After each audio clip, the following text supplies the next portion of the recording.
Mission, Ministry of Jal Shakti, and supported by Water Digest. I invite Shri G. Ashok Kumar, Additional Secretary and Mission Director, National Water Mission, to kindly propose the opening address. Over to you, sir. Good afternoon, everybody. It's a great pleasure to join for the third Water Tech Talk, because we had been a series of talks. So this is the third of the Water Tech Talks, technology talks, which we have started from 2 months back. Basically, our tagline here is technology matters for real engineers. That's for the people, engineers, the technology matters in both, with the pun intended, because technology matters for the real engineers. We have had a very cutting-edge technology speakers in the last 2 sessions. On 9th October, when we started it, Mr. Neve Pinto of Mekorot Project India, manager is from India, Israel National Company, Water Company. He gave the presentation and lecture on the GIS use of national water systems. A very highly appreciated the presentation. And then on 13th November, we had Dr. Rajiv Sinha, professor of IIT Kanpur from the Department of Earth Sciences. He talked about paleogeomorphology and stratigraphy influence on groundwater depletion patterns in alluvial aquifers, learning from Northwest India. So he had a team of researchers working on this model of paleogeomorphology and stratigraphy in the groundwater patterns. He had very, very nicely presented the way how it's influencing the groundwater depletion patterns in the entire Yamuna belt. Very interesting topic. He presented an analysis of a high resolution groundwater level data from Northwest India to understand the spatio-temporal patterns of the depletion of period from 1974 to 2010. And it was based on the analysis of over 4,400 wells. Several hotspots of depletion was mapped, and he had explained how it can be useful for future. That was a very nice talk, and today we are again privileged to have somebody very competent, very, very respected, Dr.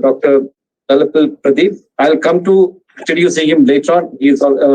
Before that, I'd like to introduce the National Water Mission, a little bit of marketing of National Water Mission. National Water Mission is one of the 8 missions formed as a part of the National National Action Plan on Climate Change in 2011. We have been doing a lot of activities. We have 5 goals and about 38 strategies to achieve our goals. Primarily, we look at the impact of climate change on water, and as well as the trying to improve the water use efficiency, because the water use efficiency is very low in India, particularly agriculture sector, and also in the industry and other domestic sector. We try to find solutions or help do research in the increasing the water use efficiency, and also integrated river basin water management. These are the 4 or 5 major things we have been working on. We are also doing some studies, baseline studies on irrigation efficiencies, and also taking up with industries to water auditing of them and try to improve the business processes, so that the water use efficiency is. We are also in the process of setting up a National Bureau of Water Use Efficiency, lines of the city efficiency, Bureau of Energy Efficiency. That's a type of small role we have been playing. I'll take you through this in a video of about 7-8 minutes, that if people will understand what exactly is done, and then we'll go on to the technical presentation.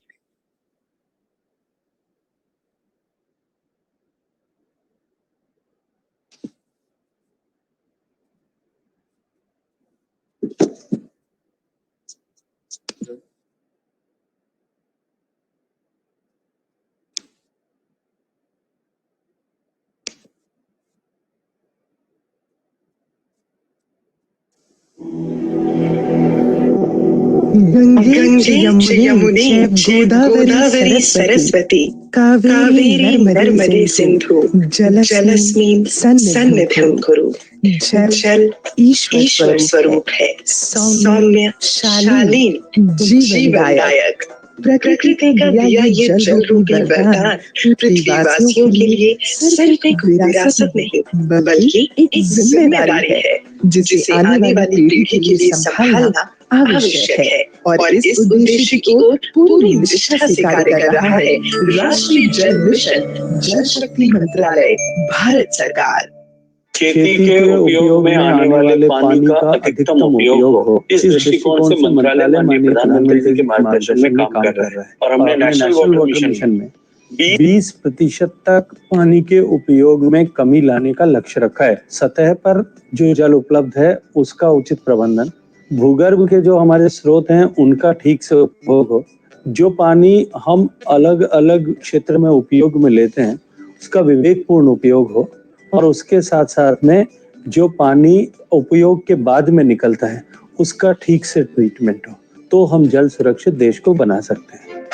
जलवायु परिवर्तन का विशेष ध्यान रखते हुए national action plan on climate change के तहत national water mission की स्थापना की गई ताकि जल संरक्षण को बढ़ावा मिले, जल की बर्बादी को कम किया जा सके और राज्यों के भीतर एवं राज्यों के बीच जल का अधिक समान रूप से वितरण सुनिश्चित किया जा सके। राष्ट्रीय जल मिशन की प्रमुख उद्देश्य हैं जल का डेटाबेस सार्वजनिक रूप से प्रस्तुत रखना और जल संसाधनों पर जलवायु परिवर्तन के प्रभाव का आकलन करना, जल संरक्षण वृद्धि और संरक्षण के लिए नागरिक और राज्य कार्रवाई को बढ़ावा देना, शोषित क्षेत्रों सहित संवेदनशील क्षेत्रों पर ध्यान देना, 20% तक जल उपयोग कुशलता में वृद्धि करना और बेसिन स्तर के एकीकृत जल संसाधन प्रबंधन को बढ़ावा देना। देश के अंदर जितनी भी वर्षा होती है एक वर्ष के अंदर, हम उसका केवल 8% ही बचा पा रहे हैं। तो ऐसी दृष्टि को मद्देनजर रखते हुए हमें युद्ध स्तर के ऊपर जो है अपने जल प्रबंधन के कार्य को आगे बढ़ाने की आवश्यकता है और हमारा मंत्रालय जो है उस दिशा के अंदर सतत प्रयास कर रहा है। अपने लक्ष्य की ओर बढ़ते हुए राष्ट्रीय जल मिशन ने अनेकों कदम उठाए हैं, जिसके तहत कैच द रेन नामक एक खास कैंपेन शुरू किया गया है, जिसकी टैगलाइन है catch the rain when it falls when it falls. इसमें राज्य सरकारों, सामाजिक संस्थानों, सरकारी और गैर सरकारी संस्थानों से appropriate rain water harvesting structures का निर्माण और उसके उपयोग का अनुरोध किया है, जो कि वहां के सॉइल और क्लाइमेटिक कंडीशंस के अनुरूप हो और वर्षा के पानी को बचाने और कुशलता से उपयोग करने की इस मुहिम में अधिकाधिक लोगों को साथ जोड़ने की पहल की गई है। साथ ही विभिन्न कलेक्टर्स को जिला स्तर पर रेन सेंटर्स की शुरुआत करने का अनुरोध भी किया गया है, जिसके माध्यम से आम लोगों को वर्षा जल संचय से जुड़ी तकनीक की जानकारी दी जा सके। कुछ प्रमुख संस्थानों और मंत्रालयों ने वर्षा जल को संरक्षित करने के लिए कदम भी उठाए हैं। जल संरक्षण में समाज की भागीदारी को बढ़ावा देने के लिए कई संस्थाओं को भी साथ जोड़ने की पहल की गई है। Both in urban areas and rural areas, rainwater harvesting system must be made mandatory when sanctioning plans. We must ensure that water is not wasted and the groundwater reserves are recharged when the rain falls on the ground. We must catch the rain and store it. I'm happy that the National Water Mission's campaign is taking up a timely initiative called Catch the Rain When It Falls. वर्षा जल संचय की महत्ता को ध्यान में रखते हुए समाज की जानी मानी हस्तियों ने भी इस कैच द रेन कैंपेन को बढ़ावा और सहयोग दिया। राष्ट्रीय जल मिशन लगातार जल संरक्षण हेतु ट्रेडिशनल वाटर सिस्टम के रिवाइवल के लिए कार्य कर रहा है। इस दिशा में भारत के स्टेप वेल्स की धरोहर को संजोते हुए राष्ट्रीय जल मिशन द्वारा स्टेप वेल्स ऑफ इंडिया नामक एक किताब लोकार्पित की गई, जिसमें 100 यूनिक और इंटरेस्टिंग स्टेप वेल्स की जानकारी मौजूद है। ग्राउंड वाटर जिसको हम भूजल कहते हैं, उसका दोहन इतना ज्यादा हो गया है कि आने वाले दिनों में वहाँ पानी बिल्कुल ही उपलब्ध नहीं होगा। तो इसलिए जो ऐसे इलाके हैं, खासकर वल्नरेबल एरिया जिसको हम बोलते हैं, उन क्षेत्रों के लिए भी काम नेशनल वाटर मिशन कर रहा है। पानी का प्रबंधन केवल केंद्र सरकार या राज्य सरकार के प्रयासों से नहीं हो पाएगा। जिसको हम कहते हैं पार्टिसिपेटरी इरिगेशन मैनेजमेंट, वो बहुत जरूरी है। जैसे अब एक वाटर टॉक की सीरीज शुरू की गई है, जिसमें जल संगोष्ठी का आयोजन करके लोगों को जागरूक करना, कैसे लोग पानी को बचाएं, कैसे पानी का सही उपयोग करें, इस दिशा में भी नेशनल वाटर मिशन काम कर रहा है। जल संरक्षण की अधिकाधिक जागरूकता और प्रशिक्षण का फैलाव भी किया जा रहा है, जिसके तहत वाटर टॉक नामक लेक्चर सीरीज चलाई जा रही है। इस पहल को ज्यादा से ज्यादा लोगों तक पहुंचाने के लिए इस वाटर टॉक सीरीज को डिजिटल प्लेटफॉर्म के माध्यम से आगे पहुंचाया गया, और जिसके कारण न केवल प्रतिभागियों की संख्या बढ़ी, बल्कि देश विदेश से भी लोग इसमें शामिल हो रहे हैं। साथ ही इन वाटर टॉक्स का सार एक बुक में भी कंपाइल किया गया है। इसके अलावा नेशनल वाटर मिशन की तरफ से वाटर कंजर्वेशन के अलग अलग टॉपिक्स पर टेक्निकल सेमिनार्स और वेबिनार्स भी किए जाते रहे हैं। साथ ही जिला अधिकारियों और म्युनिसिपल कमिश्नर्स के साथ वीकली वेबिनार्स भी किए जाते हैं, जिसमें उनके द्वारा उनके क्षेत्र में की जा रही बेस्ट प्रैक्टिसेस की चर्चा की जाती है। एवरी डीएम्स को रिक्वेस्ट किया है कि हर जिले में एक रेन सेंटर, नहीं तो एक जल शक्ति केंद्र खोलने के लिए।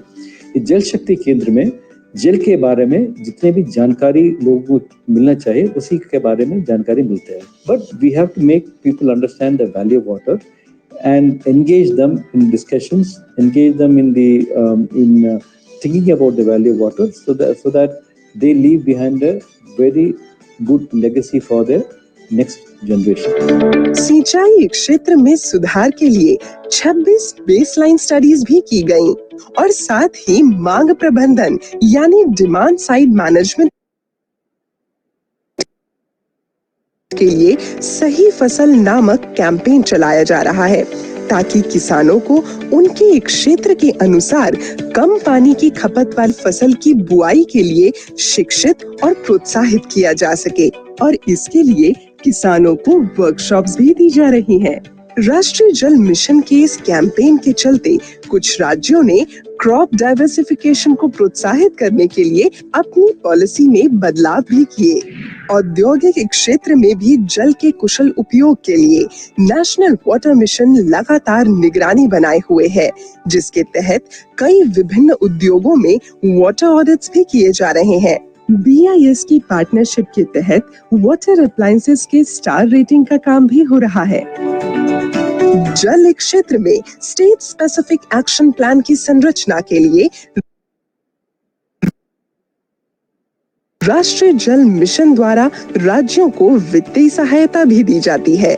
इतना ही नहीं, विभिन्न रूप से जल संरक्षण को व्यवहार में लाने वाले संस्थानों को प्रोत्साहित करने के लिए नेशनल वाटर मिशन अवार्ड्स के जरिए 45 लाख रुपए तक के कैश प्राइजेस भी वितरित किए गए।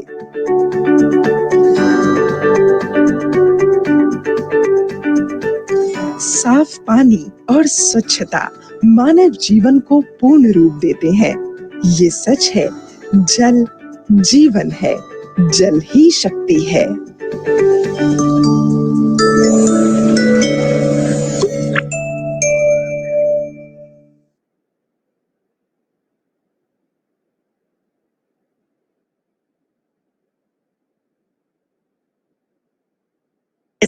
Okay, I hope you watched this movie on National Water Mission. He tried to get water comprehensively, both in the use of water in the agriculture sector, industrial sector, and also for conservation of water. That's all about the National Water Mission. For today's talk, as a part of the Water Tech Talks, which we have started in 3 months back, today we have Dr. Thalapil Pradeep. an institute professor, one of the 5 in the faculty of 600 in the IIT Madras. He is a very, very respected person in the Department of Chemistry at the Indian Institute of Technology, Madras. He is also the Deepak Parekh Chair Professor.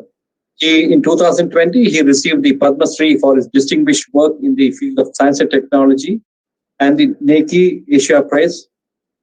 He has won a lot of awards like World Academy of Sciences Prize 2018, the Shanti Swarup Padnagar Prize for Science and Technology, etc., etc. A lot of accolades went to him. And he's really a pioneer in many of his field, and he has a lot of youngsters, inspiring a lot of youngsters to work in cutting-edge technology. He studied in the University of Calicut, then Indian Institute of Science, University of Berkeley, and Purdue. He spent 2 years as postdoctoral fellow at the University of California, Berkeley, and a lot of research works have been associated with him.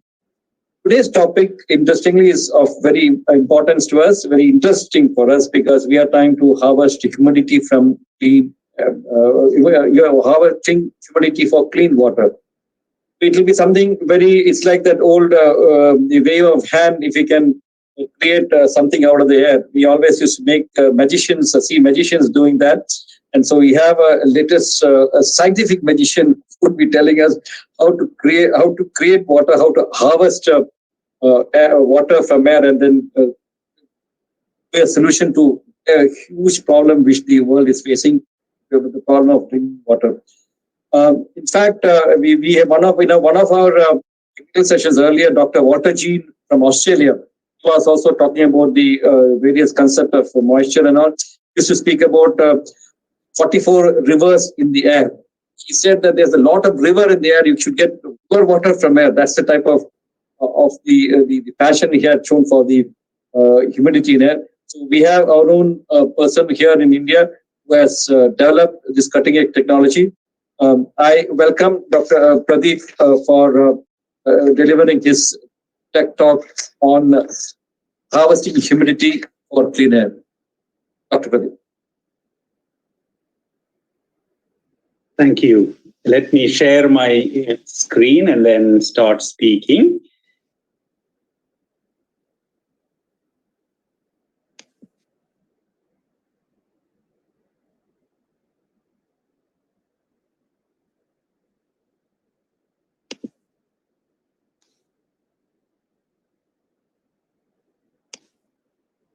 Thank you, Mr. Ashok Kumar, for this kind invitation. Jal Shakti, this ministry is very dear to me. National Water Mission is also very dear. And when this invitation came, I was so happy to accept this, although I could not accept the original date because of a conflict. Well, now that we are here, let us get to the topic. This is the first time I'm giving this kind of a talk, although I keep giving a number of water talks. But especially focusing on harvesting humidity, this is the first time. And this talk was put together by Ankit. Ankit is he had his undergraduate education at IIT Kanpur, and he is doing his PhD with me at IIT Madras. He is also a panelist here. In case there are questions, I will also take some help from him on specific numbers or any such details in case you have. But whatever questions you have, please store all of them for us, and then we will address all of them as and when they come. Obviously, a subject on anything on water is so big. Let us first make that point clear. On water, the scientific community, we publish about 10,000 papers every year. And therefore, water is very big, and I work on many different aspects of water. Today's topic, harvesting humidity for clean water, is also big. So therefore, what is presented before you is going to be a sort of a selection, almost a large number of these subject areas. I will only be presenting some pointers, and in case we have questions, we will address them in the course of time. I must also tell you that the moment we talk about water, or let us say even this harvesting humidity, it is sort of connecting to many different subject areas. I am a chemist, but then went on to become many other things. And it is important to have an appreciation of many different subject areas to appreciate this whole content. I also would like to tell you, so therefore I will be switching over to thermodynamics and kinetics and heat transfer and surface energies and many different topics. So therefore, I would like you to pay attentive to this lecture. The other point that I wanted to tell you is that it may go a little bit technical. I know that is a tech talk, but I don't want to become too technical so that it gets boring. I would like to restrict myself to somewhat a semi-technical level. Sometimes there may be some equations in case you get worried too much about it, you can discuss that privately. Well, let me move. I, just as Mr. Ashok Kumar, come from this small, tiny region of India called Kerala. And we have this fantastic river, Bharatapuzha, which is 287 kilometers long. And I come from a tiny village close to that river. And in this, in my neighborhood, we all lived seeing Bharatapuzha in full glory. But today, just after 2 weeks, there is no water in the river. This is the celebrated bridge. Just after independence, this bridge was constructed at a place called Kuchipuram. This is Bharatapuzha that you see. There is no Puzha, there is no water. This is, of course, true of many places in the country. But just about 13 kilometers away from this place where I am from, we still have our parental pond, our ancestral property, and we still have water. And very serene, in fact, and we do enjoy water of this kind. Now, India continues to have a large number of contradictions. This is one such contradiction that you see. What is most important to realize is that we have no mechanism to preserve water, to conserve water. The water that is rain, water that is rain in the catchment area ends up in the Arabian Ocean, as far as this particular river is concerned, just a few kilometers away from this place. So whatever Mr. Ashok Kumar talked about as catching the rain is obviously one very important way by which we can have water in this river. So therefore, this is a very dear subject area. What I wanted to also tell you is that I saw water all through my life, and water naturally became a very important subject matter for me. Although I was studying long ago, about 30, 35 years ago, I was studying how water, one molecule of water, H2O, connects with another molecule of water, H2O, and in between, what kind of chemical bond is there?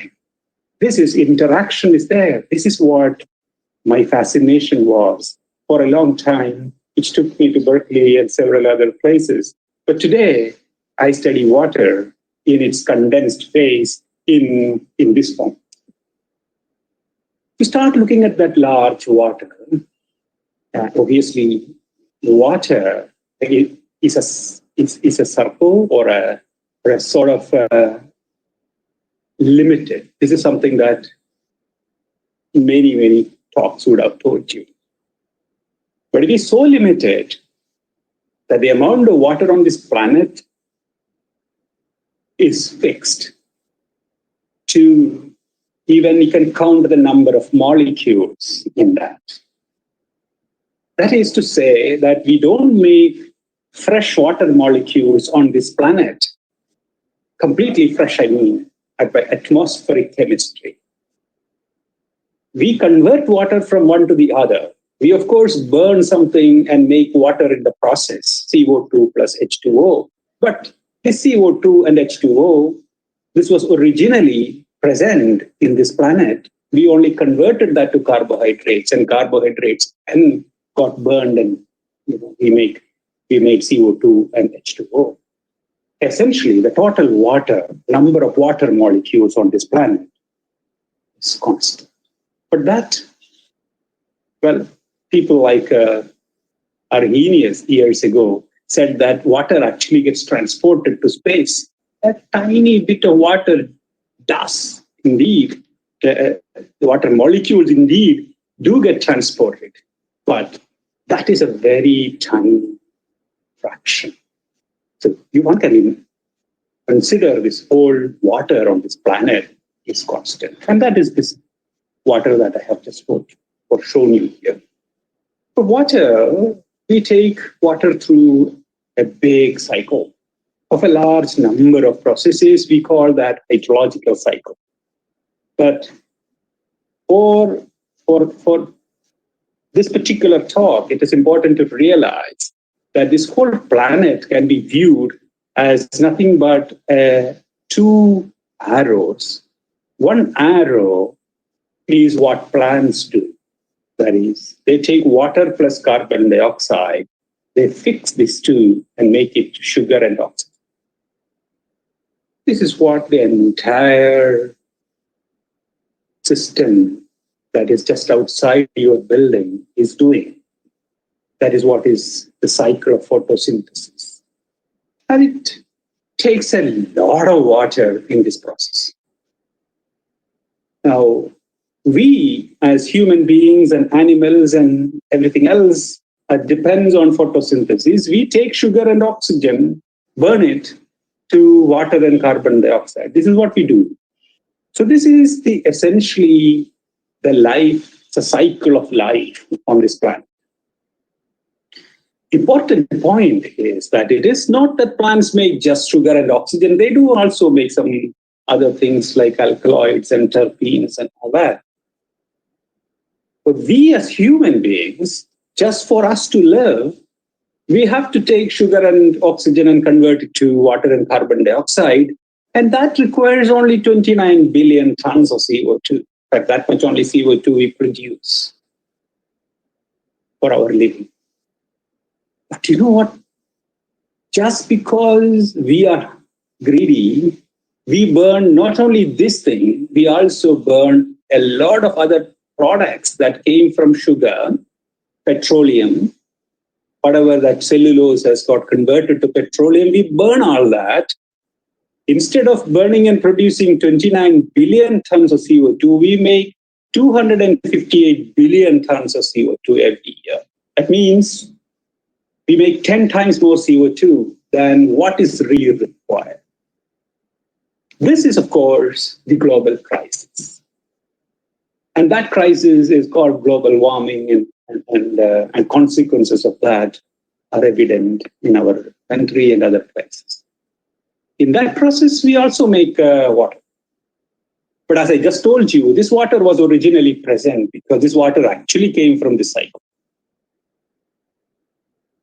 Now, that being said, what it means is that the process of civilization, of course, creates more and more of these. Unless we know how to close this well, without producing more of CO2, or making sure that the excess CO2 goes back to something in a sustainable fashion, we are doomed.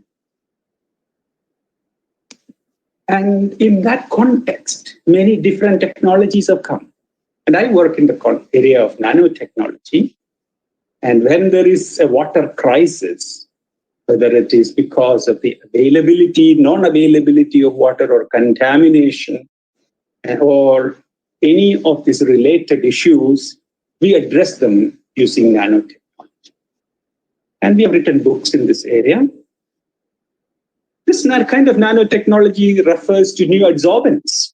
You create new adsorbents, new materials which can remove arsenic or fluoride or whatever. For new sensors, I'll touch upon something of this kind towards the end.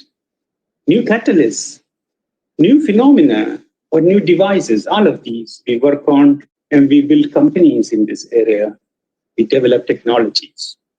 And all of these have been put together by Ankit sometime this year in the form of a review article. If you are interested in, that is, what a thirsty world, how can it address clean water challenges using new technology? That is this article.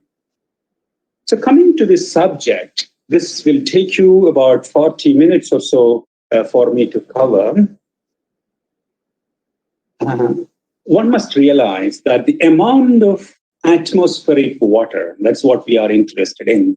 Atmospheric water is small, really small, when it comes to the large water. So what is that large water? The large water in this planet, with all the oceans, lakes and rivers and all the fresh water and all of that combined together, we have this much of water. So about, as you can see, 1.3 billion metric tons. Looks too big. Billion metric tons. 1 billion metric. And of which 2.5% is about fresh water. And this is what people would have told you. These two data points, in fact, appear in several books in several ways. But then what is particularly interesting is in this fraction of fresh water, 0.4% is the surface water. And that surface water is this. And that has 9.6% of this 0.4% is atmospheric water. Now let us look at that number in a little more detail. This total 0.4% is 135,000 billion metric tons. And you talk about some numbers of this kind, looks like, too odd. So chemists, well, scientists in general, would like to put this in this format with some power. So if you look at this number, 135,000 billion tons of water is 1.35 into 10 to the power 17 liters. Huge number, 10 to the power 17. What is 10 to the power 17? Well, look at our planet. Population as 1 billion, 10 to the power 9. So that means that we have somewhere around per person, we have 10 to the power 8 liters if you take 1 billion as our population. Well, that is not. So something like 10 to the power 8 liters. So that is about 10 million liters of water available in the atmosphere per person. So that's a huge amount of water. Now, of course, this is a smaller fraction of this number. But this number itself, if I were to put it in this kind of way, it is only 10 to the power 21 liters. 1.4 into 10 to the power 21. This is what mathematicians do. Make a huge thing to something very tiny. When you say 10 to the power 21, it doesn't appear anything big. But let me tell you, 1 liter is like 100 tablespoons of water. 100 into 10 is 1,000. 1 liter is 100 tablespoons. So if I were to write this as the total water on this planet is 1.4 into 10 to the power 23 tablespoons. In fact, it is smaller than Avogadro number. So it is not even one Avogadro number of tablespoons of water present in the whole planet. So tiny, if I were to put it in this way, it appears very tiny. Really speaking, it is very big. More important point that I wanted to tell you is that the amount of water present in the atmosphere is big. And per person, there is a large fraction of that, large amount of that available in the atmosphere. So let us get into this a little more detail. The hydrological transportation cycle moves water equivalent to this many billion water tankers. Per water tanker, let us say 10 tons of water is carried by a water tanker. This many billion water tankers, equivalent water, is transported in this hydrological transportation cycle. That water is not put there all the time. In the air, it stays, well, residence time is just about 9 days. That's all. It just sort of recycles. It moves up and down. Now, of course, as you know, it's coming down in the form of rain and many other forms, snow and others.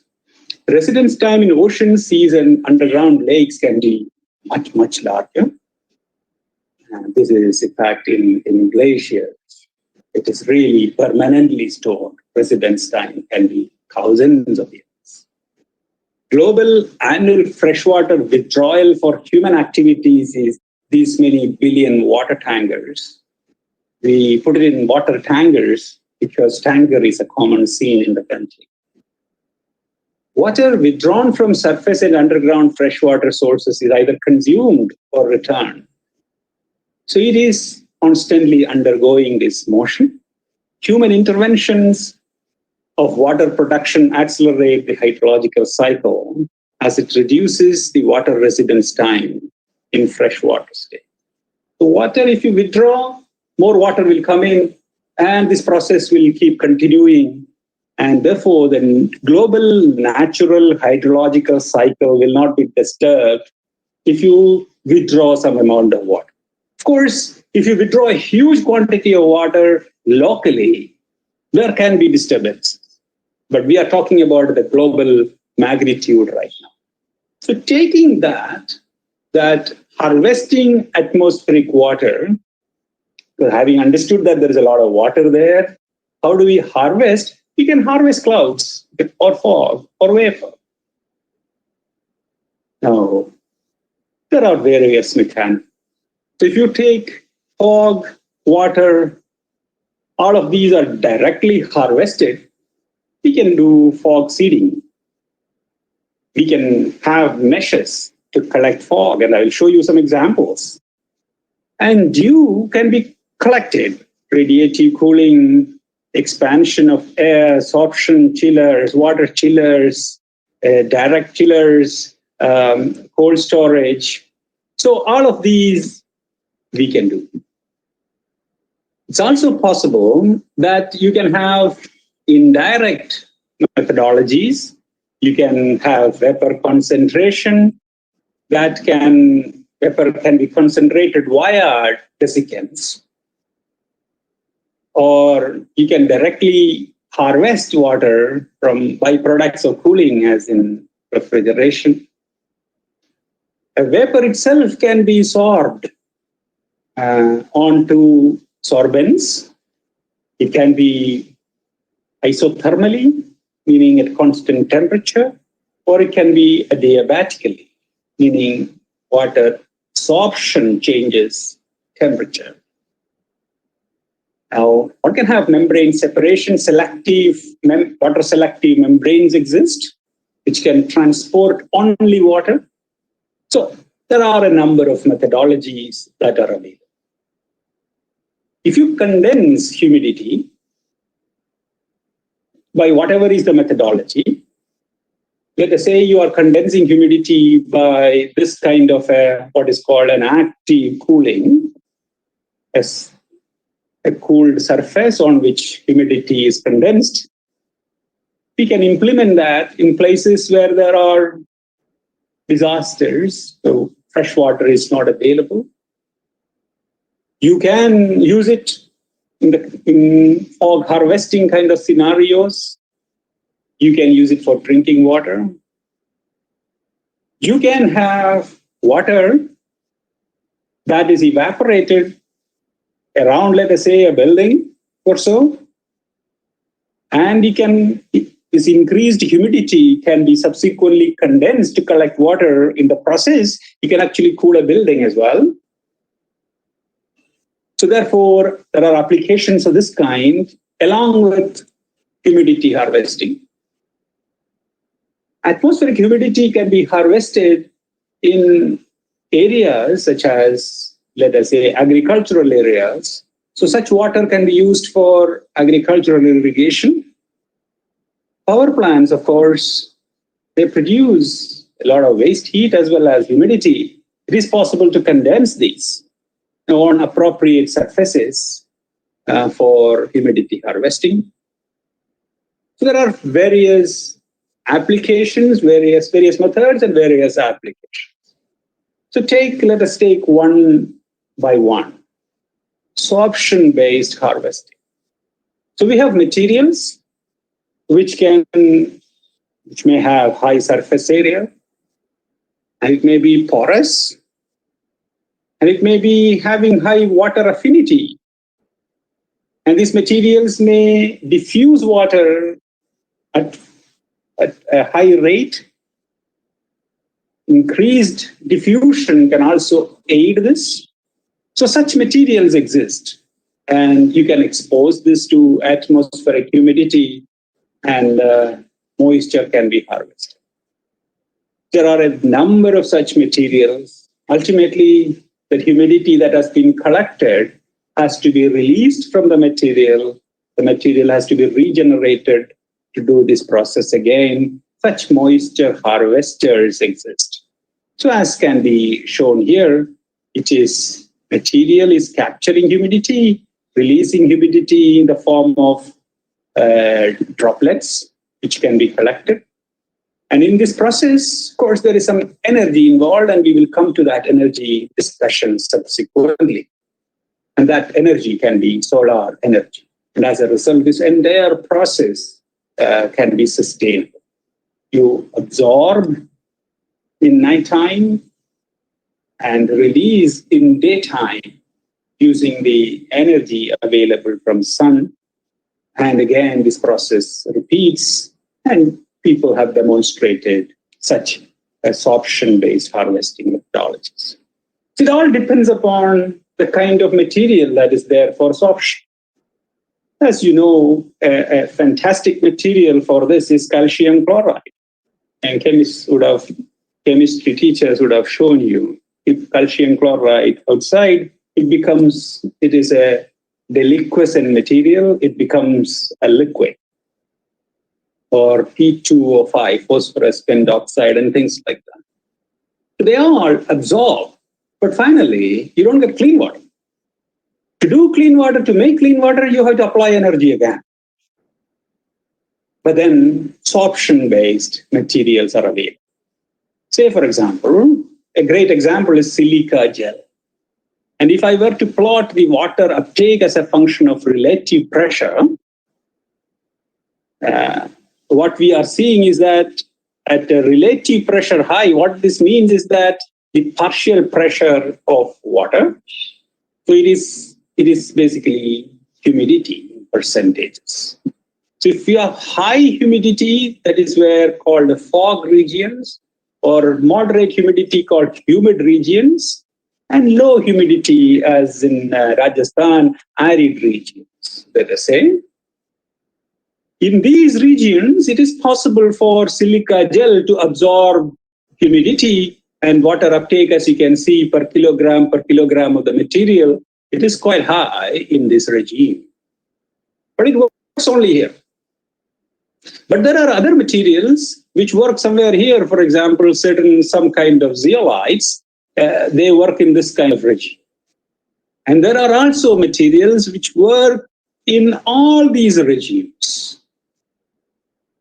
So what I wanted to tell you is that a number of materials people have come up with, whether it can be silica gel type of materials or calcium chloride kind of materials or lithium chloride kind of materials impregnated in cloth. All of them do this. But ultimately, you need to regenerate the material. So what is important is what temperature can you regenerate? And some of these regeneration temperatures, as you can see, is fairly low. And these are things that you can achieve by solar energy. But some others may not be achievable and active heating is required. So therefore, the applicability of these technologies depend upon the regeneration temperature. This was not the temperature. This is the regeneration temperature. Here, this is the fraction absorbed. So temperatures can be as high as 120 degrees or as low as 40 degrees. So this is something quite manageable in several situations. The next generation sorption-based materials, all of them require, of course, chemical stability. They should not degrade. A strong interaction between the material and water is required. At the same time, they have to release water with very small energy input, as I just told you about. Structure is important. Considering all that, people have made a number of materials. So on the one side, the research has advanced tremendously to get better and better materials, which can absorb at atmospheric, relatively low humidity conditions and dissolve that absorbed humidity at fairly low temperatures and regenerate the material. These today, they have not reached a level at which we can get clean water every day with minimum exposure to sunlight and minimum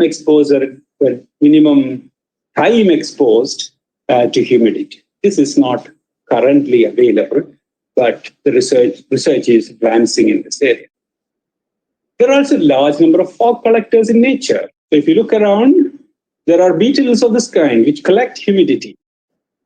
And people have looked at humidity collectors, natural humidity collectors this way, to understand the mechanisms. So there are grasses of this kind which collect humidity too. So all of these have engineered surfaces. Quite a large amount of details are presented here. For want of time, I will not get into details of this, but to tell you that they all have micron scale structures. If you expand in a 200 micrometer scale, you see structures of this kind which may not be clear to you in the projection, but there are finer details. Now, these natural finer details have been engineered. So people have created such structures on PET fiber. Now, what this means is that it is possible to transport water through biomimetic channels of this kind.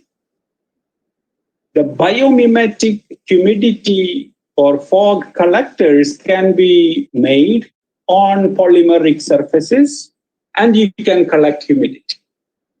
These two things have been accomplished. So there are fog collectors. Oftentimes, this is one such example, a Varka water tower of this kind. There are clothes of this kind put around, and several examples are available globally where fog collection is possible. And all of them have utilized properties of materials, as I mentioned earlier. So understanding how collection occurs that has helped engineering better materials for harvest. A great example is that of spider silk.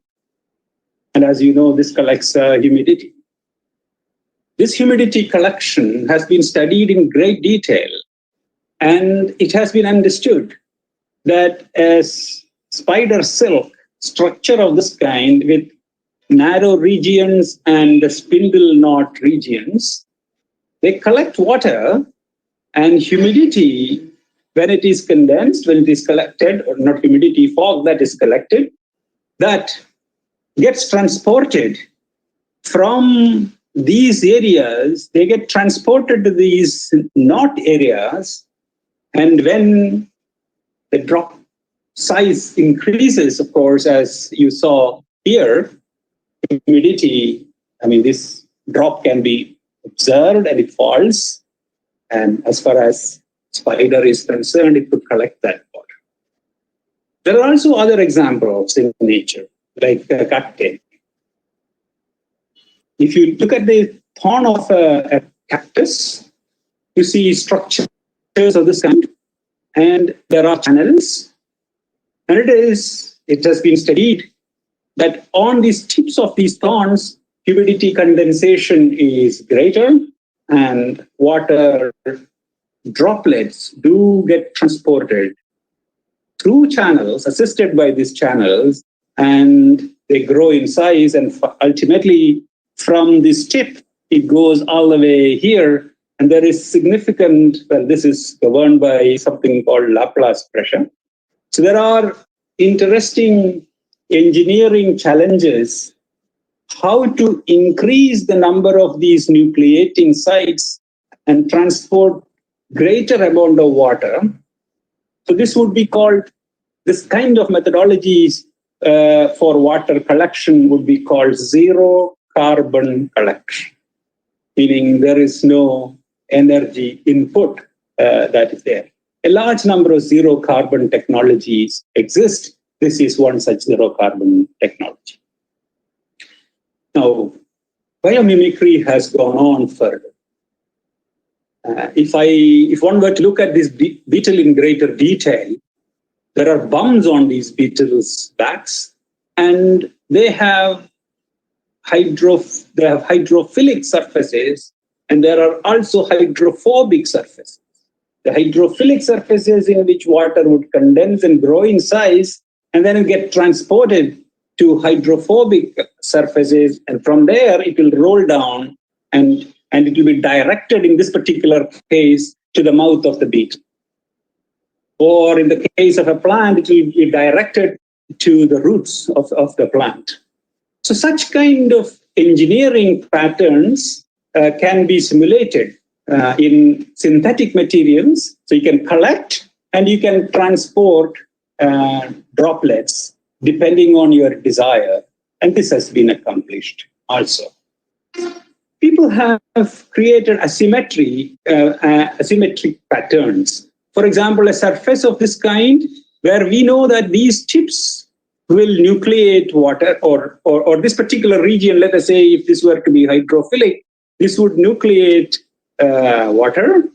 And when the droplets grow larger in size, they can get transported to the hydrophobic regions, and water can subsequently roll down to whichever regions of your interest. So surfaces of this kind have been created. This is an expanded view of that. Typically, they are micron-sized regions. There are also other kinds of surfaces that have been created wherein hierarchy has been created on surfaces. Then in these regions, there are also water repellent and water absorbing regions, and engineering them specifically would transport water, collect and transport water efficiently. People have, from the cacti that I told you about, understanding cacti, how it collects, people have 3D printed such structures. These kinds of biomimetic structures have been 3D printed. So when you create such structures on surfaces, you can see how water droplet is growing on these surfaces. And you can then engineer or create these surfaces on your material of choice and have better water collection. So all these are happening. What is that we are doing? We are creating new kinds of technologies with which biomimetic surfaces can be made. So here is a spray of droplets. Can't see the droplets. They're so tiny. This is like a mist, like take some water and you spray it. This kind of thing, if it happens through a 50 micrometer capillary and a photograph of that, the mist will appear like that. What we do is we put some metal ions through this. Imagine this to be silver ions. We see these silver ions in water, in this mist, in the form of hydrated silver ions. And we have found that the silver in this kind of sprays can be put on surfaces and create brushes of this. These are tiny, tiny brushes. The scale is not there, but the length of these brushes is about 50 microns or so. The diameter of each one of these is about 30 nanometers or so, 30, 40 nanometers. So very, very tiny such brushes. So what are they? They are very similar to brushes on grass. And you know, in the morning, if you walk around 6 o'clock or something, you see dew on grass surfaces. And that is because of the reason that I told you about the nanoscale surfaces, their nucleation sites are large, or better nucleation sites. So we can have dewdrops nucleated on surfaces of this kind, and ultimately it can be collected. Ankit works on even finer details. Now, the earlier example that I told you, it requires sophistication to create surfaces of this. But Ankit makes surfaces by very simple chemistry.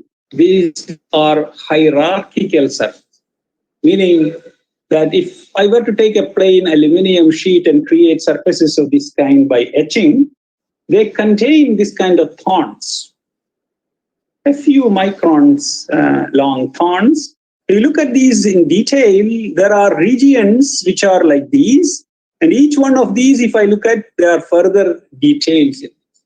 So this kind of structural hierarchy, hierarchical order is what makes this kind of surface.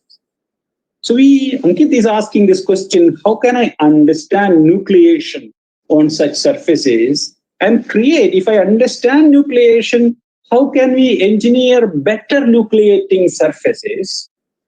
And using these, how can I create water harvesters? Because the time is not there, I'm not further getting into more details, but what Ankit looks at with an optical microscopy is how a droplet is gradually moving or growing, and suddenly this droplet, when it has grown to certain size, it suddenly vanishes because it has fallen down and become a thin film of water. Now, this process has been captured here. These thorns nucleate, and then it may be that these larger droplets could coalesce with the adjacent droplet and become something larger and it can fall down and create a thin film on the surface. In this process of nucleation and transport, you're actually removing humid energy from the surface, because condensation, you have to, when you condense something, you have to release energy, and that energy has to be taken out in the form of, that is called latent heat, that has to be taken out. So this whole process is also a process of heat transfer. So Ankit studies this in greater detail, and by understanding this, we can create surfaces of this kind, wherein a surface of this kind is created on which humidity, let us say, take ambient air and pass it on to this condensing surface, which is having that kind of structures. And finally, you can collect water from such surfaces. And we ask this question, by engineering surfaces of specific kind, can you enhance heat transfer? Can you enhance condensation? Ankit says that with specific surfaces, we can increase condensation efficiency by as much as 10+% for the same amount of energy. So we study that in greater detail. So ultimately, what matters is that if you want to take, let us say, a water vapor to condense, you have to supply energy. So what is that? So let us say there is some water vapor, and this water vapor has to be, you have to remove energy from the water vapor so that it comes to a temperature at which it can condense. This is called the dew point. So you need to remove heat of this extent. This is called sensible heat. And you also have to remove heat, which is called the latent heat. And if you remove these two things, you get water, liquid water from vapor. And that is the total heat that is required. This total heat, imagine what you have, there is no need for you to apply sensible heat, meaning that water is already at the dew point, water vapor is already at the dew point. Then all that you have to supply is only this QL, the latent heat. So in such a scenario, what one may say is that you can have the moisture harvesting index is essentially this HFG is the latent heat. So which essentially means that you can get a moisture harvesting index of 1 when it is a saturated situation and the vapor is at the dew point. You can get, without any additional energy, you can get a condensation or moisture harvesting index can be 1. If these two are, let us say, 50 and 50, let us say, the humidity moisture harvesting index is 0.5. So when it is moisture harvesting index is 0, you don't collect water. And moisture harvesting index is 0 when the relative humidity is something like 10%. Even at 40-degree atmospheric temperature, in whatever temperature, you cannot condense. So you have situations wherein moisture harvesting index is 0, or you have situations wherein moisture harvesting index is 1. Your objective is to optimize this such that the best collection occurs. So for example, if you have humidity, let us say 50% or something, you would like to get a maximum humidity moisture harvesting index. So it is somewhere around 34 degrees or so. You remain there and you collect your water at the best possible efficiency. So for that, you have to also consider this in a thermodynamic fashion. Now, what one is particularly interested in is asking, how much of water can I collect per unit power? So this is called the specific water yield or water yield. So specific yield. So that is the rate of liquid water that is collected. This is the rate divided by the power that you have supplied. The power that, of course, is power that is needed for cooling and the power that is needed for ventilation. So if you take a device, the device is collecting humidity by cooling, but of course, the water vapor has to flow over it. So there is certain ventilation power required, there is some cooling power required. So you can ask this question, what is the specific heat when there is no ventilation?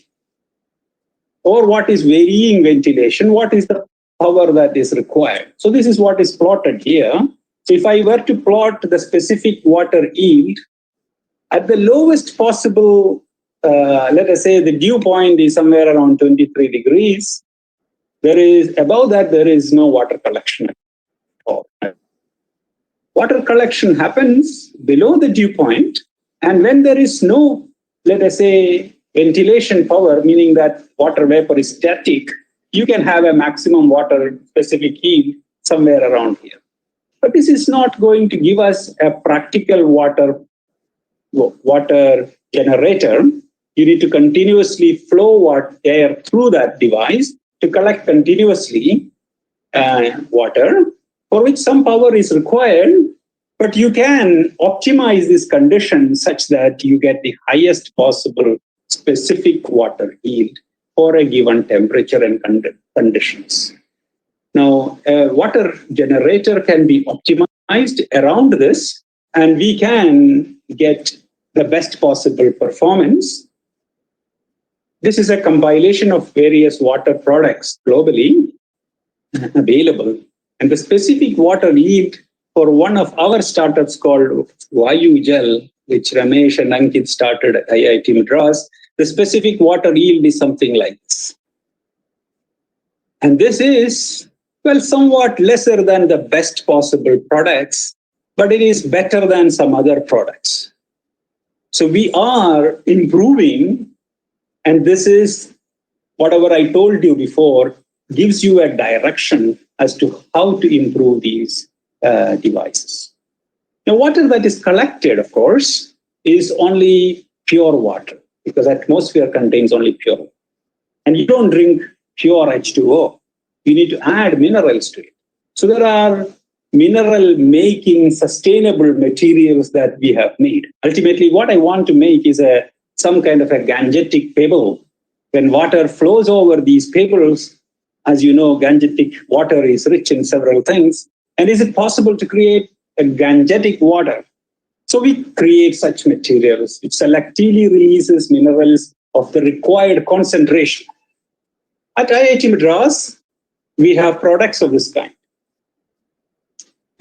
This is a Vayugel 30 liter per day product, or 100 liter per day product, or a 400 liter per day product. They are all available, and they are all installed in various places, in schools and even in IIT Madras guest house. And this is what is being made these days. And one of these is also going to be put on solar. So it is also going to be zero carbon product. So far, what I told you is some amount of international effort, some amount of Indian effort, and our own laboratory effort to build new technologies and products.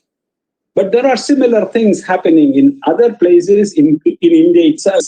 For example, this is Professor Kana Sureshan from IISER Thiruvananthapuram.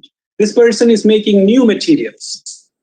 And these new materials, as you can see, these two things. What was added, black one was oil, and two different materials have been added. One material is conventional material which can absorb oil. Another material is a synthetic material that was made in his laboratory. And you see at the end of all these, this particular material has sucked up all the humidity of the oil. And I'm going faster and faster. And you see that the entire oil sucker material has been pulled out. In this particular case, it has not. So what it shows is that we have selected materials. In this particular case, what was shown was oil can be extracted. But that's not the only thing. It is possible that water can be extracted by a different material. So such materials are already available in India, in other research groups, and there is a possibility of building a new water harvesters using such materials. I told you about humidity harvesting. But our research is also into removing contaminants from water. For example, this is a an arsenic affected area in India, in Nadia district in West Bengal, where each stroke of this pump is giving you arsenic contaminated water, about 60 parts per billion. And you can pass these materials or this water through a device that we have made, and it gives you clean water with arsenic contamination or a concentration less than 2 parts per billion or not measurable. This happens with no additional pressure drop. There is no load on this kid when he pumps water. And this whole thing every day can produce about 10,000 liters of water. And this lasts in the field for 1.5 years. So something like it can produce about 500,000 liters of water with a minimum amount of material, about 7 kilograms of nanostructured material that we have loaded. Cost of this kind of a device, water from this device, is about 2.6 paisa per liter. And this whole thing happens because of advanced materials. And I will not have time to tell you what they are. They are nanomaterials in general. So this has been done, installed in several places.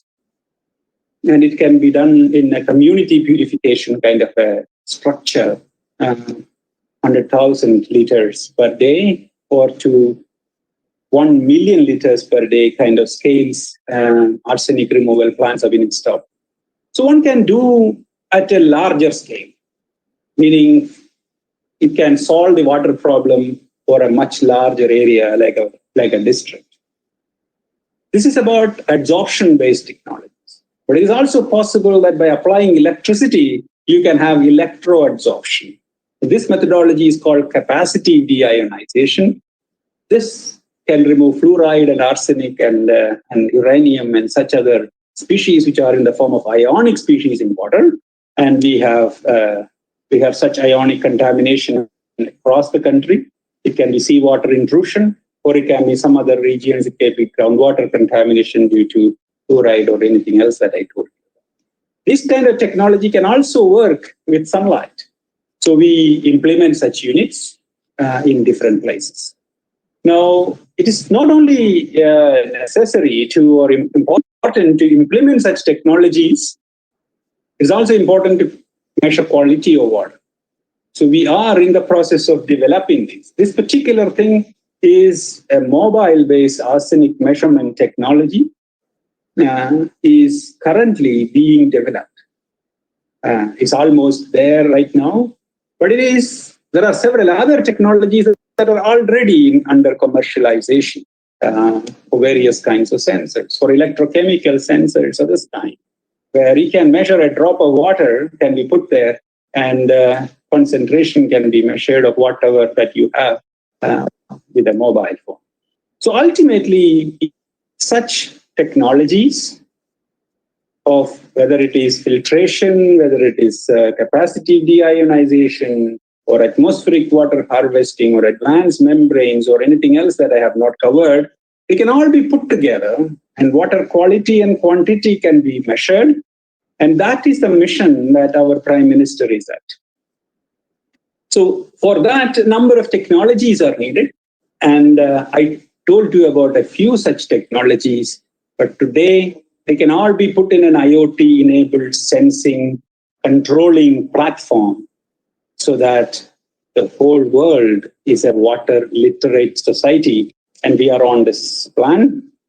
And obviously, where there is water, there is force hope. And our science is done at IIT Madras. This is a new building that IIT Madras has given me. One portion of this building, not the whole, the top of this, where we have a great laboratory and we build science of this kind. And we have also built something called the International Center for Clean Water. It's not only necessary for people or important for people to build technologies, it's also important to create environment for others who are not that fortunate to have laboratories of this kind. So here is a laboratory of that kind where anybody can come from anywhere and build a water technology at IIT Madras. This is built in the IIT Madras Research Park with totally this has been built on generous donations. And with that, I'm going to close this lecture with a short movie on that atmospheric water generators. I'm going to run the science that has been done, has been translated. And of course, there is much more work that can be done. And more work is indeed happening, not only at IIT Madras, in other institutions, as well as across the world. I would like to thank you for listening to my lecture. And in case you have questions, please to ask them.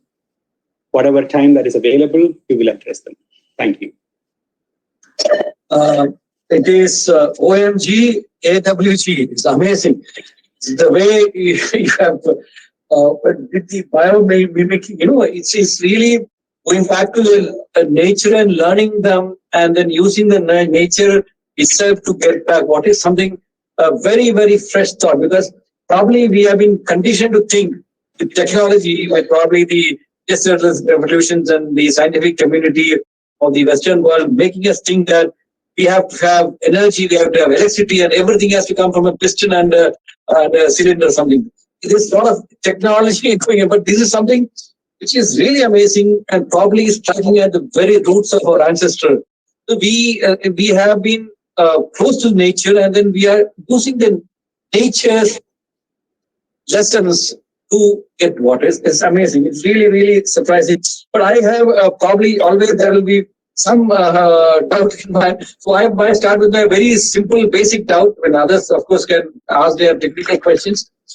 So you said that this, if you draw water from the air, atmosphere, that doesn't affect the atmosphere because it's only very minuscule of water which we are taking. But to a layman, if you think that if you're drawing water from there, wouldn't the humidity or the air conditions change, the condition of the air change? If you are drawing large quantity of water, of course, and then whether that will have any impact, because we do not know how things turn up later. Absolutely. Absolutely. So this is what I wanted to say.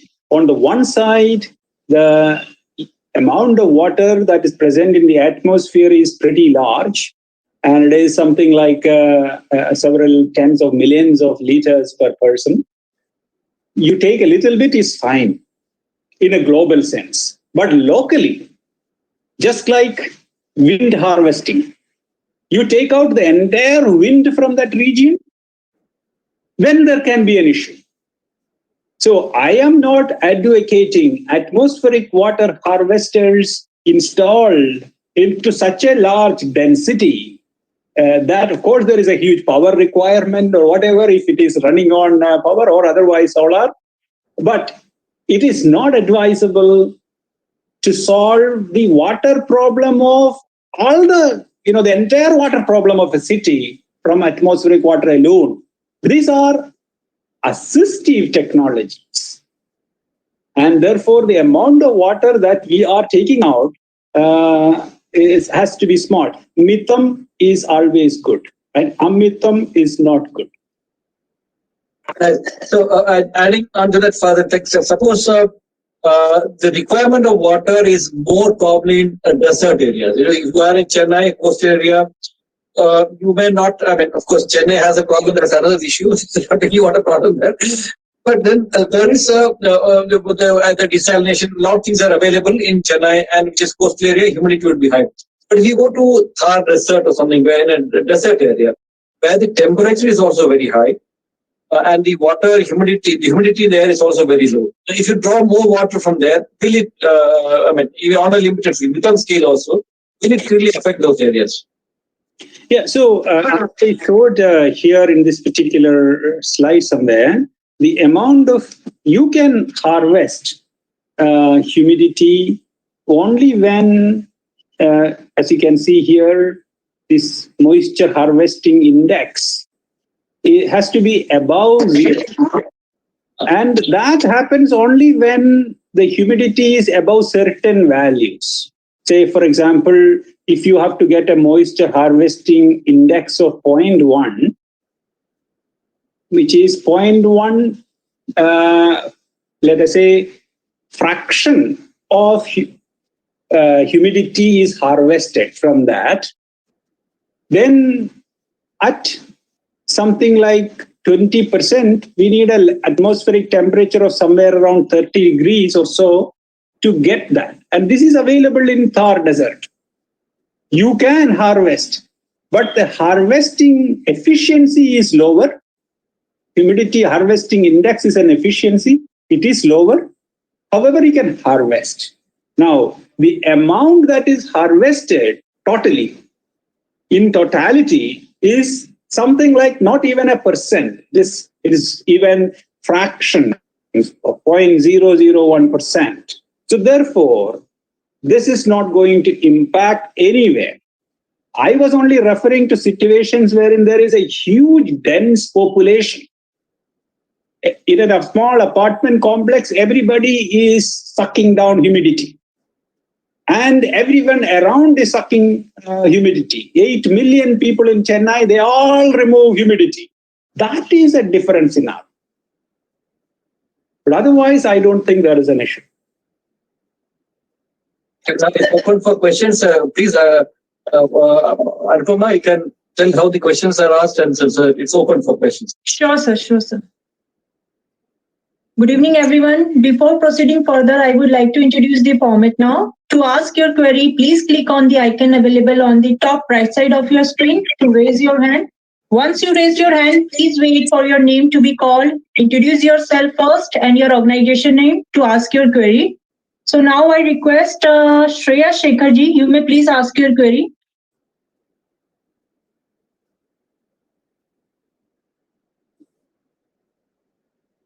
I request again, Shreya Shekharji, you may please ask your query. Hello. Yes. Yeah, please.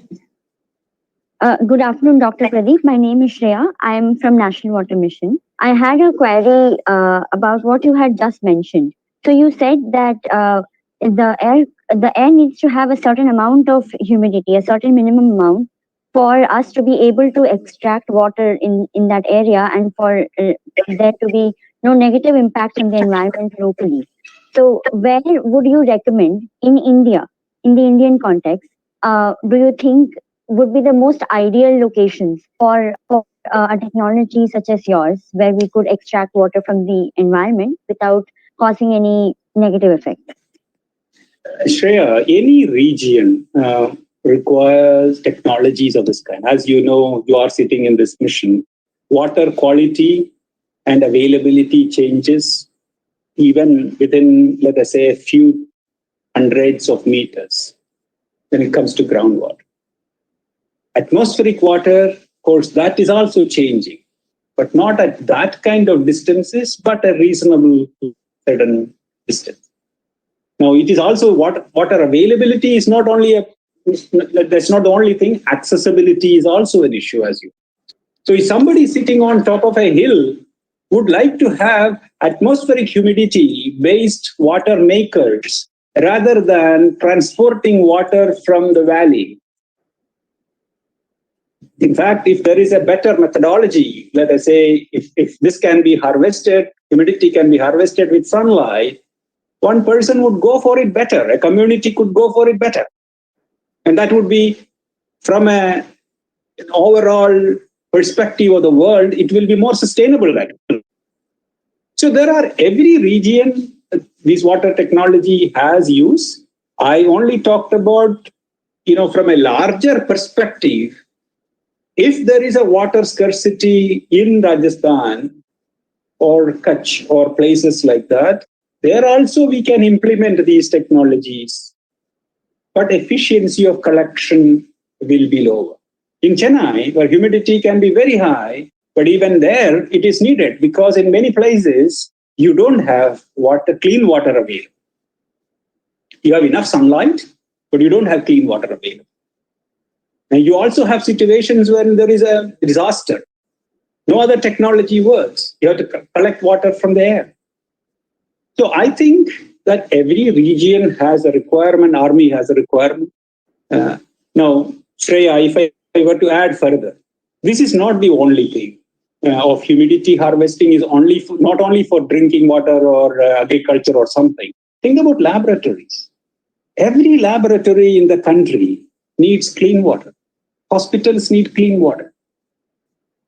And where do they get this water? They get water from regular water and it is getting purified. Instead, why can't they take water from air? So in the laboratory, in fact, in IIT Madras, I advocate this because quality clean water with all the processing is very expensive. Atmospheric humidity can be a substitute there. Amount of water required is low, but quality is high. So yeah, that's all that I wanted to say. Thank you, sir. Now I request Ms. Sufia Khan. You may please ask your query. Hello? Yes. Hello? Yeah, Yes. I'm audible? Yes. Yeah. Congratulations, Professor T. Pradeep. I am Dr. Sufia Khan, Associate Professor in the Biotechnology, and I'm also in the area of working in the area of water. I'm running the Water Innovation Center of DST, and I've already run the Center for Excellence on Water and Energy. And my main area is like the development of affordable deep fluoridation technologies. So here my question is that you have beautifully explained all the things, but if your machine has to put in the Rajasthan, so where the humidity levels are low, or how it or it has to be placed at different places, so how it controls, like suppose if you want to make the 30 liters of water with the varied amount of the humidity, we have to place this machine at different levels. So how this machine will sense and react accordingly? So I have not touched upon a few other important developments here. So for example, in a schematic, if I were to say that there is a condensing surface and you are passing air, condensing it, collecting it. Okay. Now the air is directly passed on and the same humidity from that is present in the ambient air is passed on, is the way that I told you. But that need not be. The humidity that is present in the air can be concentrated. So 20% humidity that is present with another device here, it can be concentrated to 40 or 50. Okay. This kind of pre-concentrators, I did not discuss about the technology, but such things are possible and we are implementing. So that means that even in situations, as I told you about, wherein situations like this that I just mentioned, where humidity is low, you can take this humidity and make it to that humidity and condense it. Okay. That is, of course, that is one more step involved. Some little more energy is needed. So that energy, how do you generate it? How do you most efficiently utilize it? These are all aspects of design. Okay. So according to your opinion, like what will you see the future of this technology? It will replace the RO sometime, or what else in the near future? I take this position that water is such a huge thing. When I was getting into water, I thought that water problem of the country can be solved in 4 days or 4 Yeah, 4 years. not be so. But the point is that water is such a big thing that every technology has scope. Mhm. Atmospheric water harvesting also has scope, and much larger scope in specific regions. Same is the case with membrane technologies, improvement. I do work in the area of membrane technologies also. There again, there are possibilities, and certain regions, membrane is the right thing to do. Yeah. Same is the case here. Some regions, humidity is the way to do. Yeah.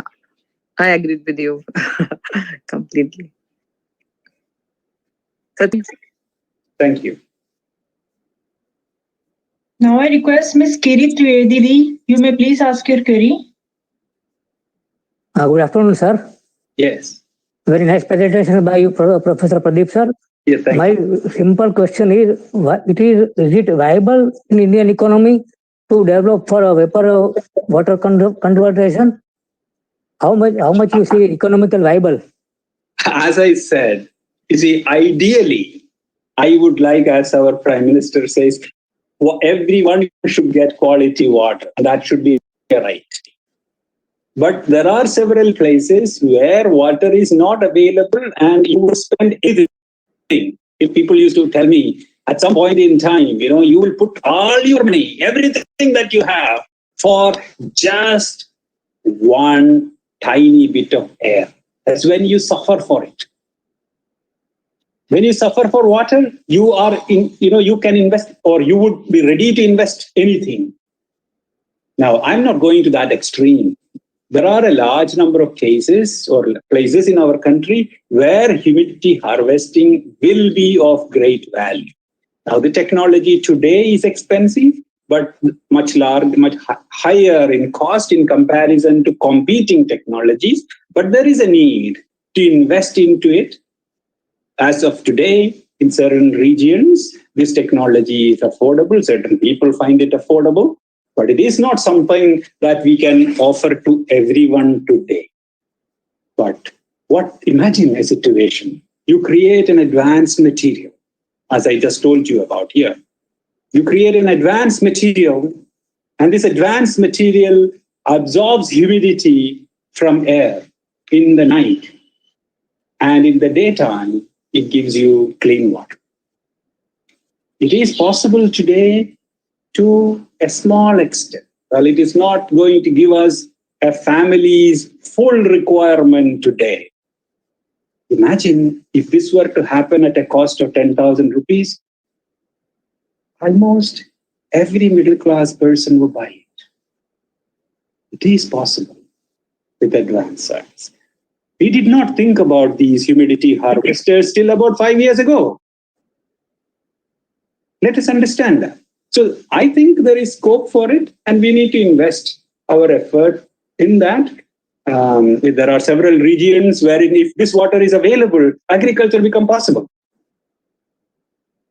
But it may not be agriculture which is water intensive like rice or something. It may be from vegetables, but that is also great.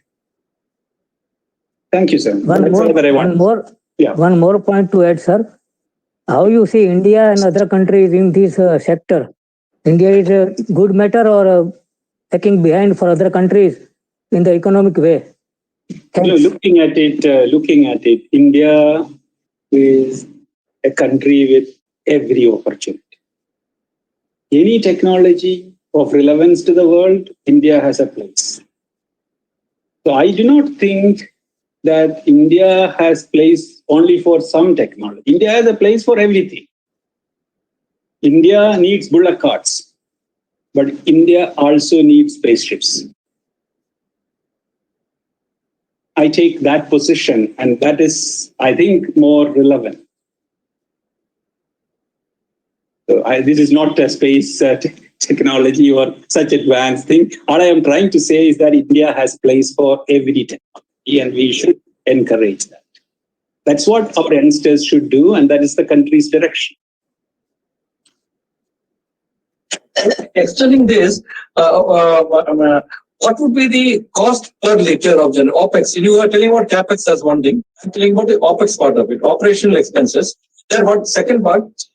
This can, do we have the capability of making this nanotechnology surfaces in the country? Because we don't even manufacture semiconductors or even chips in the country. So are we in a position to manufacture this in the country, and make in India? Thank you. Absolutely. We are in a position to manufacture these technologies in the country. Current costs are something like close to about 300 watts of electrical power. That is the only requirement per liter of water. That would translate to something like 2.2 rupees or 2.3 rupees for a household consumer per liter of water. Now, as I told you before, that is with active harvesting, with power that is put in. If it were to be passive with the zero carbon as the kind of technologies that I told you about, you are not investing anything. Only the CAPEX is there. May I add a point here? Please do. This is Ankit. So Ankit here. Hello, everyone. I would like to add to Professor's point that these water generators can also reach common people in the form of water ATMs, where you can simply put a coin in the ATM and get a glass of water, 1 rupee coin. So it can even today reach people in an affordable manner like this. That's all. Yeah. Vending machines and railway stations and all that.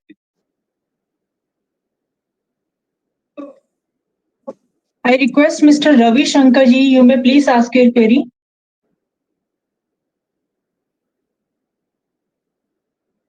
I request again Mr. Ravi Shankar ji, you may please ask your query.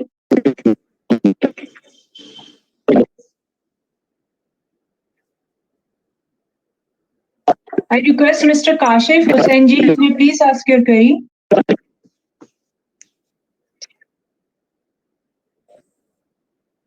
I request again Mr. Kashif. Yeah, sir, please.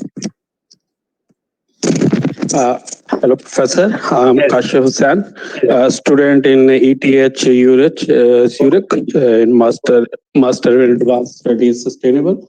I'm working. Are you connecting from Zurich? Yes. Okay. And I'm working.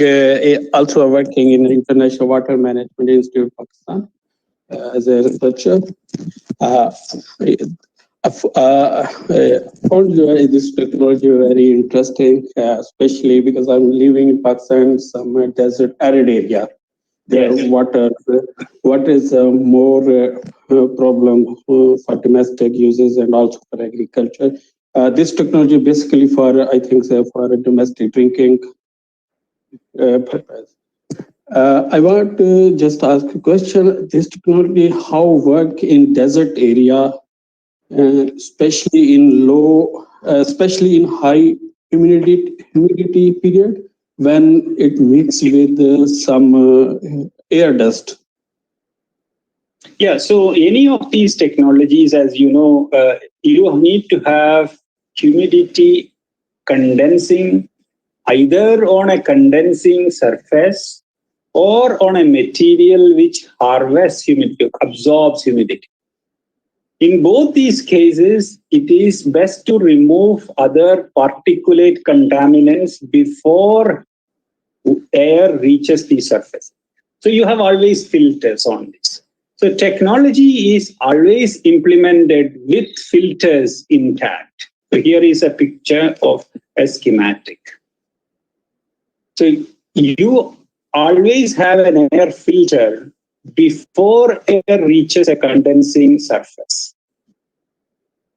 As a result, depending on the kind of application that you have, let us say they have high particulate density, as in the case of an arid region, you would have better filters here.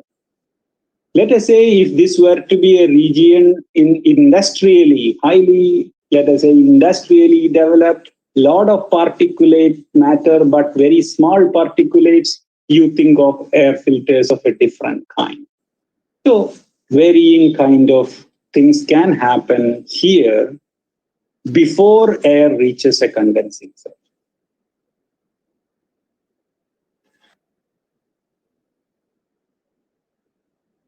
That's all. Now I request Mr. Shankar Narayan ji, you may please ask your query.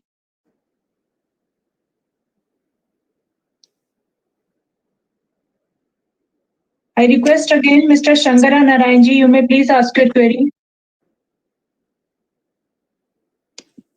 Hello, sir. Yes.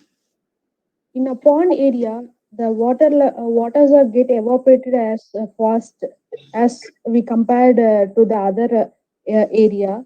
So, what are the technologies you are using to reduce the evaporation level of pond waters, and any other methods is there?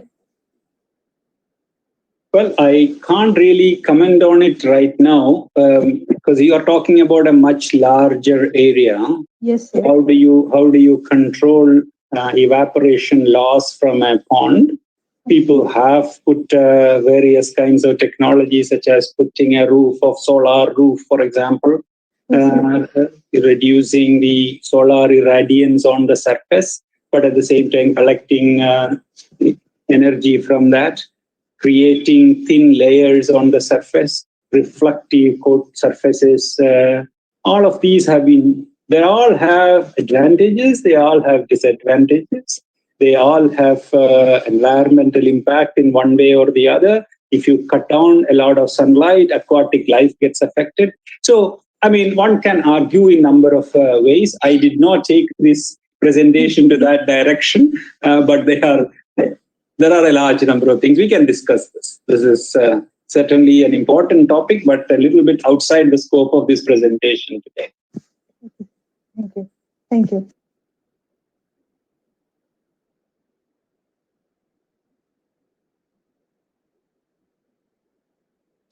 Can we go to the next question? Sir, there is no any other query and hand raise. I have one more small doubt about this. We are talking about using water filter in the arsenic areas. Yes. So, in fact, I happen to head the interministerial committee in the country for the arsenic issues, and Mr. Sunil Arora is there. He has been helping us in coordinating that. So we have people coming from all over the country, different states. They come and show us the various problems. And we have really recently notified the standard. We have changed the standard for recent 3 months or 4 months back, the cutoff disease. Now, if this is very cost effective and it's it doesn't have much of operation expenditure, probably we should try to popularize this, what you have shown in this. It seems to be very, very cost effective. I don't know how do you look at cost effectiveness of it? Currently, including all capital cost, operation costs put together, the cost of clean US EPA level water quality is 2.6 paisa per liter. And that is including everything put together, CapEx, OpEx, all that. So, for example, a study in Punjab here, this is 83 community units. And each unit is looking like this. Typically about 100,000 liters or 150 to 200,000 liters. The scale, 83 of these have been installed and working now in Punjab. And the next set of installations, we are now doing 102 community plans, and 10 of them have been already put on IoT. And you can see the data quality coming to you in your office, on your mobile phone. So now the numbers are like this. This is the kind of numbers, and this gives you 10 million liters of water every day. That's the kind of scale, and our ministry, and your ministry has approved it, and it is in the Michelle Cut committee and all. But of course, it takes, states have to take it, and that process is on. Now, several places, it also requires multiple implementing partners to get technology disseminated faster. Yeah, and it is at this scale or that kind of small things, and it can also be at domestic scale, like small filters. So it can be from 10 liters to 10 million liters per day. Have you transferred this technology like what CDOT used to do? The rack exchanges were developed, and they transferred the technology to various people, manufacturing units. Are IIT Madras is doing that, or do you have a list of vendors? So we have startup companies. So this is one startup company which does that, and this is another startup company which is more existing, but this company is doing that now. So this is about arsenic. And this is about atmospheric water. This is about ion concentration kind of work that we just now talked about. So all of these are different kinds of technology. So what we decided was that we leave it to those companies to do, and we help them in the process, governmental assistance or whatever that we can do. But as you know, countries' water requirements are so huge. Many more people have to come in. So I have been also assisting other companies which have been interested in taking these technologies further. You help them with the technology. You help them with the contact. You help them with the additional consultancy. So, for example, somebody else is implementing this in Assam. We help them. Now, your help is very much needed. The ministry has approved it. It is on the ministry's website and things like that. But additional effort is needed. I would like to have the country arsenic free. I was so shocked. In 100 years of arsenic in the environment, there was a conference in Argentina in 2014. 100 years of arsenic. 100 years. 106 years of arsenic in the environment. We have not been in a position to solve it. What a shame. Yeah. So, yes, a lot of effort is needed. Actually, partly we found that since the groundwater is being drawn more and more because of the increased use of water, groundwater and irrigation, that is one of the reasons why you have more and more, the area of arsenic spread is going up. So that's one thing that we are now in the National Water Mission, we are trying to increase the water use efficiency by trying to change the cropping pattern so that the water draw is reduced. And probably this awareness level has to be increased in how to reduce the water oil from the ground.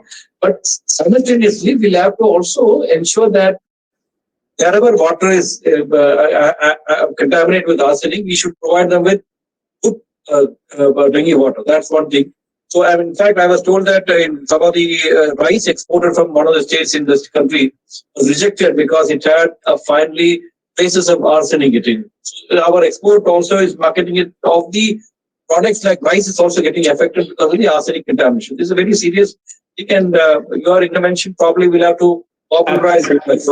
I wanted to add one point to this for your, information. My most recent PhD thesis of one of my students is a MD FRCP, but he decided to do a PhD. And his PhD was on the influence of arsenic and pesticides on Indian farming communities. And he showed that with the presence of arsenic and pesticide together, the diabetes levels have gone up among agricultural population. And cardiovascular diseases have gone up. And you will be shocked, and I was also shocked to know that these people who are daily toiling, hard workers, how are they suffering from these? But it so happened that it is a combined effect of arsenic and organophosphorus pesticides. And these are shocking things where country is going to. Now, this is, of course, not only an environmental issue. This particular problem happened in a region in Tamil Nadu wherein there is no arsenic, but arsenic came through fertilizers. So coming to issues of this kind, it is both. It's a political issue. It's an issue of our subsidies. It's our farming policies. A number of things combined together. But the fact is that there is a time bomb ticking. 17% of the people are diabetic in comparison to the national average of 13%. How can this happen? So, if you start digging deeper into it, there may be many more issues. And as you said, it is an urgent need to ensure that clean water is made available. Probably you said you have to leave at 5 o'clock, so it's almost 4:56. Sunil? Yes, sir. अपर सचिव and mission director national water mission Shri ji Ashok Kumar ji, आज के हमारे मुख्य वक्ता doctor T Pradeep, सभी वरिष्ठ अधिकारीगण एवं इस तकनीकी जल संगोष्ठी में उपस्थित सभी श्रोतागण का मैं नेशनल वाटर मिशन यानी कि राष्ट्रीय जल आयोग जल संसाधन विभाग की तरफ से तहे दिल से हार्दिक अभिवादन करता हूं। जैसा कि आप सब जानते हैं कि वाटर टेक टॉक की शुरुआत 9 अक्टूबर 2020 से की गई है और इस वाटर टेक टॉक्स के माध्यम से हमने जल क्षेत्र में अपने शामिल तकनीकी के बारे में खुले और रचनात्मक संवाद में आप सभी के साथ जुड़ने की कोशिश की है। मुझे आशा ही नहीं अपितु पूरा विश्वास है कि आप सभी ने वाटर टेक टॉक के इस सत्र के साथ साथ आज के हमारे मुख्य वक्ता डॉक्टर टी प्रदीप जी का साझा किया होगा का आनंद लिया होगा। आप सब लोगों की तरफ से मैं आज के हमारे मुख्य वक्ता डॉक्टर टी प्रदीप जी की बुरी प्रशंसा करता हूं। आज हमारे पास हमारे सम्मानित वक्ता के प्रति आभार व्यक्त करने के लिए पर्याप्त शब्द नहीं है, जिन्होंने हमें बताया कि कैसे हम सब मिलकर हवा में उपलब्ध नमी को पानी के पीने के पानी में बदल सकते हैं। हवा की नमी से फ्रेश वाटर को कैसे एफिशिएंट, अफोर्डेबल एंड सस्टेनेबल तरीके से लिया जाए, उस संदर्भ में जो टेक्नोलॉजीज आई हैं उन सब के बारे में आज हमारे वक्ता ने बहुत ही बखूबी से व्याख्यान किया है। उन्होंने अपने अनुभव और राय साझा करके इस वाटर टेक टॉक का बहुत ही दिलचस्प और सार्थक बनाया है। जल की कमी को पूरा करने के लिए नए वैज्ञानिक तरीकों का उपयोग कैसे होता है, वह इन्होंने हमें बहुत ही सहज और सरल तरीके से बतलाया है। सर, आपके जज्बे को सलाम, a big salute to you sir. मैं आज यहाँ पर सभी उपस्थित लोगों को वाटर टेक टॉक के इस सत्र में शामिल होने के लिए, आज यहाँ पर हमारे वक्ता की हौसला अफजाई करने के लिए और इस सत्र में पूरे उत्साह, विश्वास और ऊर्जा के साथ हिस्सा लेने के लिए धन्यवाद करता हूँ। मैं नेशनल वाटर मिशन के इस वाटर टेक टॉक के आयोजन में पूरा सहयोग देने के लिए टीम वाटर डाइजेस्ट का भी धन्यवाद करता हूँ। इस वाटर टेक टॉक को सार्थक और एक शानदार कार्यक्रम बनाने के लिए आप सभी को धन्यवाद। मैं अब ज्यादा समय न लेते हुए आज के धन्यवाद प्रस्ताव को यहीं समाप्त करता हूँ। आखिर में मैं कहना चाहूंगा, प्यासी धरती करे पुकार, वर्षा जल ना जाए बेकार। हम सब ने ये ठाना है, पानी को बचाना है। आओ हम सब मिलकर एक कसम खाएं, पानी को व्यर्थ होने से बचाएं। शुक्रिया, जय Hind, thank you very much. Thank you, sir. I'll just to add that we had almost 1,500 live people live on Facebook also. So you had Mr.